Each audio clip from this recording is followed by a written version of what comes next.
George and the Gargoyle Who Lived in the Garden. Chapter 2. The Eccentric Aunt. Chirr! Sounded the birds' wings. They took flight just as George entered the garden. He knew, however, that once he had finished filling up the blue bird bath that sat in the middle of the lawn and stayed ever so quiet, the birds would return, and then he could watch them at his leisure. The little robins were his favourite, with their brave red breasts, but he loved all the birds, well, almost all of them. How did something so small make so much noise, he thought. Aunt Di's garden seemed to provide shelter to a particularly large variety of British garden birds, probably because of all the bird feeders, George reckoned. He easily recognised a bullfinch, 2 chiff-chaffs, and a number of swallows as they flitted over the fences and flew off through the trees. He also noticed a number of greenfinches. His second favourite birds were house sparrows, and he kept a lookout for those, hoping they were also perhaps nesting somewhere nearby. Maybe because they were bigger. He never really liked blackbirds, and he loathed pigeons and crows. But then again, he loved to watch the storks, who nested in the trees by the stream in the park nearby, and they were massive. So perhaps his dislike had nothing to do with size after all. He simply did not like them, just as for no particular reason he did not like roller coasters or beetroot either. The can of water he was carrying was heavy. He had to use both hands to hold it, but he managed to pour most of the water into the blue bird bath. The lawn underneath the bird bath, no doubt, was grateful for the water spilt there. A much darker shade of green than the rest of the lawn, he guessed it meant that the birds were regularly spilling water there too. Job done, he returned the watering can to the shed and went to sit on an old tree stump from where to admire the work of a tiny red spider. And before long, as he knew they would, the birds returned to drink and bathe in the bird bath's fresh water. Engrossed in watching the birds, he jumped when a small, cheerful voice spoke nearby. "Look," it said, "there's a boy in the garden." George quickly looked around. No one was there. "Yes," said another equally merry little voice, sounding very similar to the first one. "I wonder if he'll play with us." "He might, if we asked him," answered the first one. Intrigued and curious, George got up from the old tree stump, careful not to upset the delicate spider's web he'd been admiring there. And again there was the chirr from their wings as the birds simultaneously took flight. "Hello?" called George. "Anyone there?" A thought crossed his mind. Tully Tucker. Please, no. But no answer. He got up onto the old tree stump and peered over the fence into the next-door neighbour's garden. But there was no one there either. The voices reminded George somewhat of cartoon voices, rather like the chipmunks, or like someone who had swallowed helium from a balloon. Tully Tucker, he thought again. Could he really be here? It took about 10 seconds to walk across the small garden. Once at the opposite fence, George balanced on a huge plant container from where he could check the other neighbour's garden. No one was there either. Aunt Di's small garden, tucked in behind a flat, was safely hidden from the curious eyes of nosy neighbours by the high fences that surrounded it. At the bottom of the garden, along an incline, London Underground's Piccadilly line train track ran. It carried passengers to and from nearby Arnos Grove station, which was not underground at all, but further down the track, George knew from experience, the train went into a tunnel and then underground through central London before emerging again above ground somewhere along the line on its way to Heathrow Airport. That's where his parents said they were going to catch their flight to South Africa. The wickety-whack of the trains as they passed by at regular intervals made him feel both safe and excited at the same time. Safe because it was a regular, familiar sound, and excited because the trains were taking their passengers not only to different destinations, but also on their way to different journeys through life itself, as his aunt liked to point out. What a thought! Mostly, though, It made George think of all the places he would like to travel to one day, to see the world and to discover how other people lived. Yes, birds were fascinating to watch, but a close second had to be people. And he really did wonder where the people on the trains were going and why. He could not see them clearly, of course, because the trees that grew along the fence blocked out most of his view from the trains. And that was a good thing, George supposed, because that meant that the people on the trains could not see into the garden either. Almost all of the trees in his aunt's garden had at least one, and sometimes two, or even three bird feeders hanging at different levels from their branches. In the left-hand corner, at the bottom of the garden, lived the biggest old oak tree he had ever seen, and George noticed that a bird box had been attached to it just above the big scary hole in its trunk that looked like a screaming mouth. The bird box looked like its nose. George approached the tree, wondering if the cartoon voices could perhaps have come from there. He stood on tiptoes and tried to peer into the hole in the oak's trunk, but the hole was too high for him to reach, so crouching down in front of the tree instead, he waited in case the voices spoke again.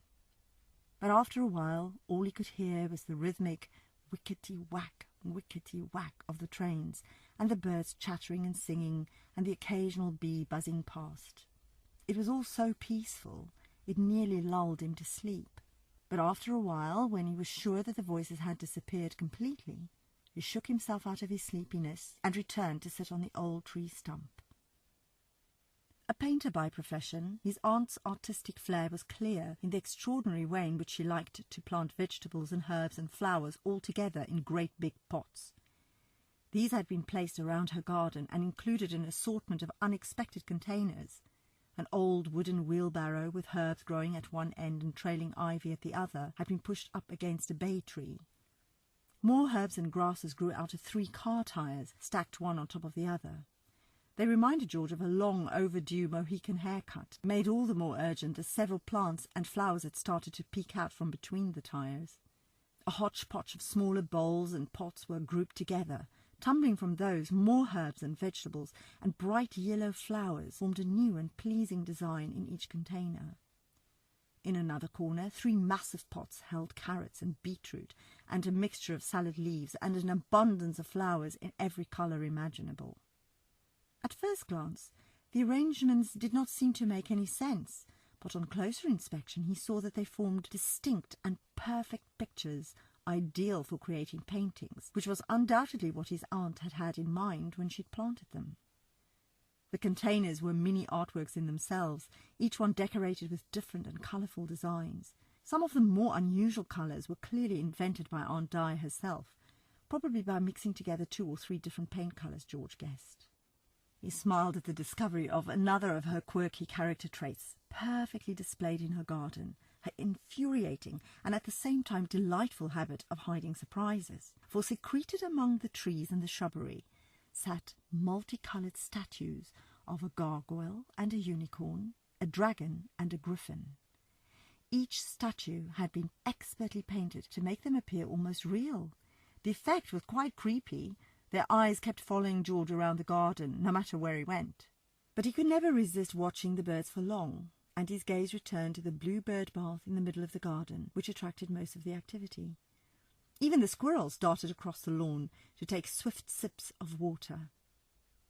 George did not believe in magic, but this was the most magical place he had ever seen.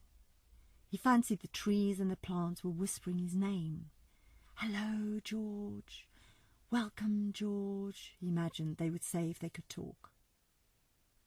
Curiously, the little cartoon voices he had heard before continued to remain silent. Surely he had not imagined them, or had he? The old tree stump on which he'd been sitting offered the perfect seat, not only because it caught the warm sun on his back, but also because it gave George the best view of a tiny spider busy spinning its beautiful deadly web between 2 twigs. A robin came to sit on one of the apple tree's branches nearby and sang his hearty song. George was amazed again at such a big sound could come out of such a tiny body. Each time he stopped singing, the little robin would cock his head and stare at George as if to ask, "Did you like my song?" George wished this was his garden. His father always said Aunt Di was eccentric, but George loved that she was so passionate about having colour all around her, from the vibrant garden to each room in her flat, painted unexpectedly a different colour. "Now don't be so silly," his mother would say to his father. "She's extraordinary because she's an artist." But George suspected that she envied her sister's unrestrained lifestyle, and therefore that she secretly agreed with his father. "She's like a feral cat, clean and neat, but wild and untamable," his mum would add, a wistful expression on her face. Inside her small flat, lots of interesting ornaments everywhere, the evidence of Aunt Di's many travels around the world, were displayed on every available surface in each room, and several paintings, mostly done by Aunt Di herself, covered her walls. Surprisingly, it didn't look cluttered. Her flat always smelt mouth-wateringly of food, mingled with incense, because, she explained, she liked to experiment as much with food as she did with painting, and she felt that burning incense after a painting or a cooking session helped to eliminate strong smells. But in fact, it just added to the exotic scent that always reminded George so strongly of her. In all aspects, Aunt Di's flat was so very different from his house, which was always so neat and tidy, never a thing out of place and a place for everything. Just being there made him feel as though he was messing up the house. There were no exciting colours anywhere either, its main palette being magnolia, pale blue and dove grey. In his house, which was very ordinary, George felt ordinary and sometimes even less than ordinary. Perhaps that's why visiting his aunt felt so different, so exciting. From the way his mum described, their childhood had to have been extraordinary and always exciting, and it cruelly emphasised his status as an only child. But he comforted himself with the knowledge that in Aunt Di's presence he felt extraordinary too. His mousy blonde hair seemed a flamboyant gold, and his big green eyes, so similar to those of the females in his family, seemed happier and shinier. He did not feel quite so skinny either, and his usual attire, dark trousers, blue t-shirt and white trainers, somehow seemed a lot more striking too. "No son of mine shall wear jeans," was his father's mantra. "Jeans lead to slovenliness."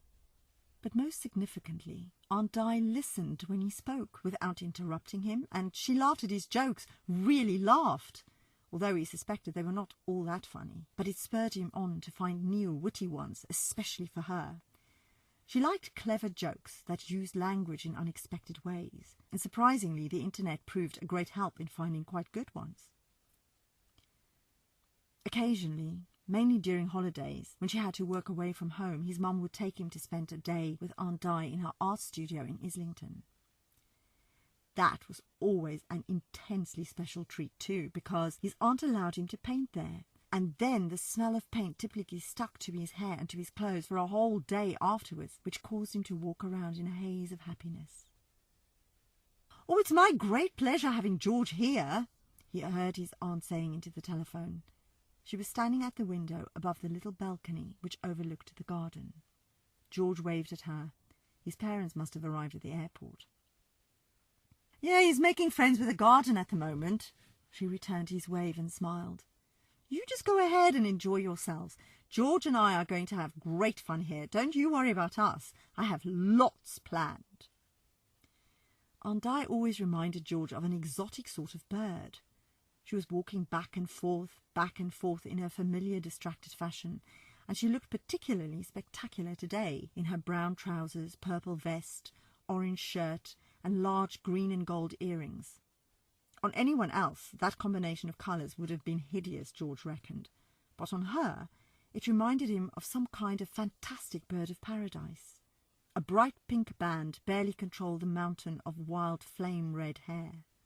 Distractedly, she was touching and straightening things around the room. The walls were painted a cheerful yellow, a perfect backdrop for the calm blue of the bed linen and other accessories. The room offered the perfect view over the small balcony into the garden, through the trees and onto the train track. This was the room George always slept in when he came to visit her, and he had grown to think of it as his room, made easier by the fact that Aunt Di also referred to it as George's room.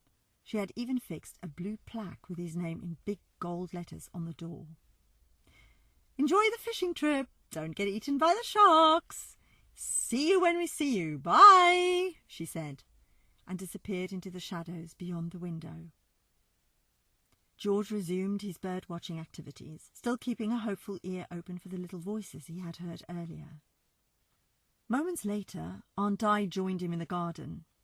She would have had to walk through the garage, he knew, to get to the garden, because her flat was on top of her garage. She was carrying a tray with homemade lemonade and cookies, and her cats, Monet, who was white, and Matisse, who was ginger, snaked through her legs. The second they arrived in the garden, the squirrels and the birds that had been flitting in and out of the garden to the blue bird bath and to the bird feeders, or had been pecking around in the dampness of the lawn, looking for a worm or two, flew off, somewhere safer, out of their way. Only a cheeky magpie remained, teasing the cats, deliberately fluttering to perch on the bird bath and then dropping back down to the lawn. But the minute the cats came too close for his liking, he'd rise back up again to perch on the bird bath. From somewhere among the branches of the old oak tree, safely concealed from the cats, the robin's chirpy song suddenly sounded again. "Time for refreshments. What say you, young master George?" said Aunt Di, and smiled, her green eyes twinkling her sense of humour and her zest for life, deep dimples adorning her cheeks. She put the tray down on the small green garden table and took a seat on one of the small green garden chairs that belonged to the table. Monet jumped onto the table and mewed hungrily. He pushed his bushy white tail in George's face. Meanwhile, Matisse purred and pushed his head against George's leg. "It's such a lovely blue sky day," said Aunt Di through a mouthful of cookie, something George would never have been allowed to do at home. "I think we should do our paintings in the garden. What think you?" George giggled at the funny way she asked him and said he thought it was a great idea too. So after he helped taking the tray back to the kitchen, they took their painting things outside. George set up his easel in front of the old tree stump, and Aunt Di took one of the small green garden chairs to the front of the garden, where she set up her easel in the shade. George decided to paint the gargoyle by the old oak tree, but on inspecting it closer, he came to the conclusion that it would be far easier to paint only its head on this occasion, because quite a lot of the paint had started to flake off his body, whereas the paint on his head was still very nearly completely undamaged. Underneath the paint, the gargoyle's body was a dull grey, presumably its original colour when Aunt Di had bought it at the garden centre, George supposed. Painting was tough going because Monet and Matisse were very keen to help. Matisse jumped onto his lap and brushed his whiskers on the canvas, making it wobble off the easel and fall to the ground. George picked it up and put it back on the easel, only for Matisse to do the same thing again. This went on for quite a while, until it dawned on George that it was a game Matisse was enjoying far too much to stop. Monet, on the other hand, apparently fancying himself a bit of an artist too, jumped into the paint several times, and then, not sure what to do next, walked off in disgust, head held high, bushy white tail erect, shaking his paws one at a time to get rid of the sticky paint on them. Pretty soon the duo psychedelic paw prints radiated out from where George was sitting and could be seen all over the garden. Matisse's stripy ginger tail had some red and black splodges on the end and looked more like a paintbrush than a tail. "Oh, not to worry," said Aunt Di. "We'll have to remember to wipe their paws before we allow them back inside." "Lucky it's not oil-based paint, right?" she laughed. George saw her lovingly stroke Monet and heard her laughing at Matisse's paintbrush tail, but still he waited for his aunt to kick up more of a fuss about the paint everywhere and wondered when she was going to start blaming him for it. His father, he knew, would have been furious with him by now if he were there. That night, snug in bed after an amazing day's painting, even now smelling of the paint, despite a good wash in a bath the size of a swimming pool in which Aunt Di had poured some great-smelling stuff, she read him a story, doing all the voices. She had a particular knack for accents and was a clever storyteller. Normally, he adored listening to her, but now he was distracted, for on the wall opposite his bed, his aunt had removed one of her own paintings, and in its place hung George's painting of the Gargoyle. "Your painting technique has really improved, George," she said, when they had finished hanging it up and were standing back to admire it. It was true. His painting of the Gargoyle looked particularly hideous and lifelike. Or perhaps not so lifelike, thought George, as he scrutinized again his painting of the Gargoyle's head mounted on a shield in the way he had seen hunters do with the animals they killed. "Old Gareth looks perfect," Aunt Di mused, her head characteristically to one side, as if she was contemplating a real painting. "You know his name?" George asked, surprised, for a moment thinking she was serious. "Oh, yes," she responded and winked at him. "Everyone and everything has a name. Names are very important, you know. They have a lot to do with who we are." George thought his aunt was probably right about that. He had to confess the Gargoyle did look like a Gareth. He admired Gareth all the more now that they had chosen a name for him. "Is that why you named your cats Monet and Matisse?" George wanted to know. "They were painters, you know, Monet and Matisse." "Really?" George teased her back, because of course he knew they were the names of famous painters. "Not the cats, silly," she laughed, pretending to fall for his joke. "Although, based on today—" and at that moment she looked and sounded exactly like his mum, except for her wild red hair. The wrench in his heart made him realize that he was missing his mum quite a bit. She'd been working so hard lately that he had not seen her nearly enough, and now she was on holiday on the other side of the world, and he would not see her again until she came back. "After the fiasco with the paint, perhaps I should have called them Mess and Messier," his aunt laughed. And even though George thought that he was really far too old for it, he allowed Aunt Di to tuck him in, not only because he felt sorry that she had no children or a husband of her own, but mainly because it felt good. He was grateful, though, when she did not close the curtains. He liked to watch the trains, all lit up in the dark night outside, as they wickety-whacked past his bedroom window into the dark night until he fell asleep. Awesome day, George thought, as his eyes closed. Today was only the calm before the storm, he knew. The real excitement would start tomorrow.